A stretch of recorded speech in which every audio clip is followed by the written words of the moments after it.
आज थोड़ी-सी परेशानी की जो बात है वो है भी मतलब हमारे बीच में, जैसा कि आप शायद अभी आप लोगों को भी शाम तक कुछ बच्चों को पता चले, कुछ बच्चों को रात तक कुछ बात पता चले, ठीक है। एक छोटी-सी दुखद मतलब दुखद समाचार कह लीजिए, न्यूज़ कह लीजिए, एक बहुत ही निंदनीय बात है मेरे भाई मेरे लिए और आप सभी के लिए भी। आपने अभी मणिपुर का केस सुना होगा कि किस तरीके से जो है अभी काफ़ी वीडियोज़ वायरल हो रहे हैं, अभी पूरी की पूरी टीम ने मुझे दिखाया, लेकिन सोशल मीडिया में एक्टिव रहता हूँ और रात में मैं सभी चीज़ों को देख रहा होता हूँ, पूरे दिन में जो घटना हुआ उसको मैं पूरा रात में फॉलो कर रहा होता हूँ। तो मैंने अभी देखा यहाँ पर अभी आप लोग के क्लास के पहले भी मणिपुर में जो 2 लड़कियों का जो है मतलब बहुत ही बुरा, मेरे से बोला भी नहीं जा रहा है कि मैं क्या बोलूँ उनके बारे में। थोड़ा-सा मैं आपको डिटेल में बताता हूँ ताकि आप पूरे केस को समझ पाएँ और उसके बाद आपको डिसाइड करें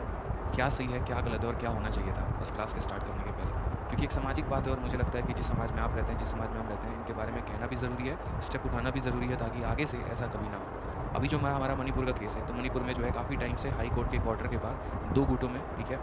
हिंसा चल रही थी। मैथी और करके गुरकी हैं और उसी हिंसा के कारण लगभग 800 से 1000 लोग जो हैं वो करीब में 4 मई के करीब में एक छोटे से गाँव में पहुँचते हैं और वहाँ के गाँव में एक परिवार में 5 लोग थे और उनके साथ जो है वो उनका सामान लूट लेते हैं घर का और उनके साथ हिंसा करते हैं। किसी भी तरीके से वहाँ पुलिस पहुँचती है और उन लोगों को वहाँ से रेस्क्यू करने की कोशिश करती है, लेकिन वो भीड़ इतनी ज़्यादा संख्या में होती है कि वो भीड़ पुलिस से उन सभी लोगों को खींच के निकाल लेती है, जिसमें 3 महिलाएँ होती हैं और 2 पुरुष होते हैं और इतना ज़्यादा वो भीड़ उस पुरुष को मारते हैं, दोनों के दोनों एक वृद्ध थे और एक 21 साल का लड़का था कि उनकी वहीं पर डेथ हो जाती है। और जो वहाँ से महिलाएँ होती हैं, उनके साथ बहुत ही ज़्यादा सेक्सुअल असॉल्ट होता है, यौन पीड़न होता है उनका, मतलब एक तरीके से पूरे लगभग 800 से 1000 लोगों की भीड़ उनके साथ गैंगरेप करती है, सोचिए। और उनको बिना कपड़ों के किलोमीटर तक, कई किलोमीटर तक जो है उनको दौड़ाया जाता है, उनको मारा जाता है, उनको पीटा जाता है और इतनी बड़ी भारी भीड़। अभी वीडियो पूरी वायरल हो रही है और पहली बार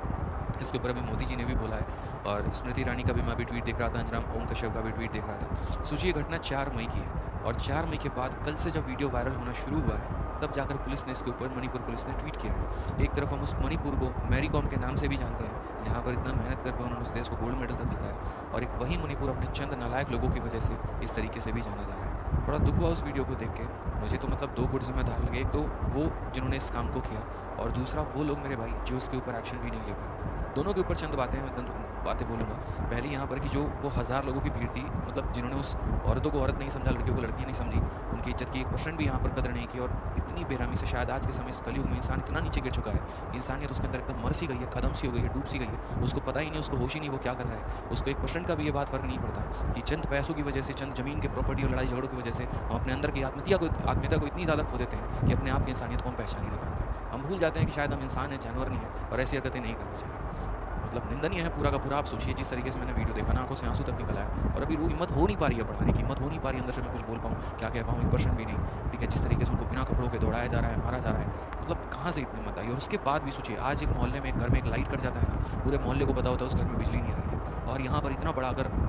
कहीं पर कांड होता है तो वहाँ के पंचायत को, वहाँ के समूह को, वहाँ के लोगों को, पुलिस को, प्रशासन को, सबको पता है। लेकिन 4 मई से लेकर आज 19 जुलाई तक है, तब तक प्रशासन को शांत रही, वहाँ का मुख्यमंत्री शांत रहा, वहाँ की महिलाएं शांत रही, जो महिलाएं वहाँ से चुनाव जीत कर आती हैं। शायद सरकार का फोकस इसी वजह से नहीं जाता क्योंकि मणिपुर एक छोटा स्टेट है, वहाँ पर उतनी ज़्यादा लोकसभा राज्यसभा सीटें नहीं है, वहाँ से चुनाव हम नहीं जीतेंगे या वहाँ पर उतना फोकस करने की जरूरत नहीं है, तो जो हो रहा है होने दो। यहाँ पर वो सुप्रीम कोर्ट का जज भी जिम्मेदार है मेरे भाई, जो हाई कोर्ट का जज है, जिसने फैसला तो सुना दिया और उसके फैसले के बाद वहाँ पर हिंसा हो रहा है, लेकिन वो चद्दरदाने सोना बैठा हुआ है। हर एक वर्ग वहाँ जिम्मेदार है। इंसानियत इस लेवल मर चुकी है कि लोगों को फ़र्क ही नहीं पड़ा कि क्या हो रहा है।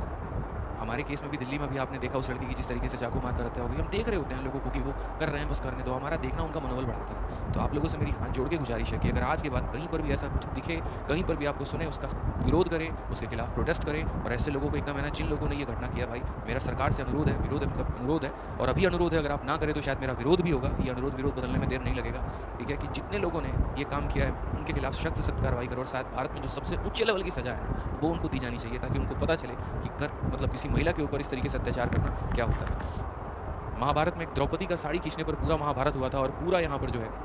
वंशज का नाश हो गया था, पांडवों ने सबके खात्मा कर दिया था। तो ये तो कलयुग में यहाँ पर 2 लोगों ने, क्या बोलूँ मैं, मतलब बस सरकार से गुजारिश ही कर सकते हैं और अगर नहीं हुआ तो फिर बाद में विरोध भी होगा बस, ठीक है। बाकी आप लोगों से है कि जितना हो, अभी ट्वीट भी होगा और भी चीज़ें होंगी, ठीक है। इसका विरोध करें और ऐसी घटना जहाँ पर भी आपको दिखे, कल के दिन आप हमारे इंस्पेक्टर्स बनने वाले हैं, ऑफिसर्स बनने वाले हैं, आप भी अलग अलग डिपार्टमेंट में जाएंगे तो कृपया मौन करके ना रहें क्योंकि आपका मौन शायद बहुत चीज़ों को बढ़ावा देगा, ठीक है। तो एक गुरु हूँ मैं, एक पढ़ाने का भी मेरा धर्म है और इस बात को आपको सिखाने का भी मेरा धर्म है,